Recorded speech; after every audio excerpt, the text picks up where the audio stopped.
peso coin na bibilhin sa halagang 1,000 hanggang 1,500. Basta tugma lamang po sa aking hinahanap, mga kalakwatserong Noipi. Kung interesado ka sa 20 pesos na ito, unawain nung mabuti. Magandang araw mga kalakwatserong Noipi. Naghahanap po tayo ng 20 peso coin na ganito pong klase na 20 peso coin na year 2019 mga kalakwatserong Noipi na upper mint mark po. Baka po makakita kayo ng mga 20 peso coin na year 2019 na upper mint mark. Pwede natin bilhin po yan sa halagang 1,000 hanggang 1,500 mga kalakwatserong Noipi. Basta lang po tugma sa ating hinahanap.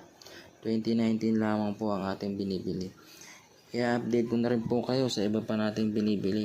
Bumibili pa rin po tayo ng 1 peso year 2005 mga kalakwatserong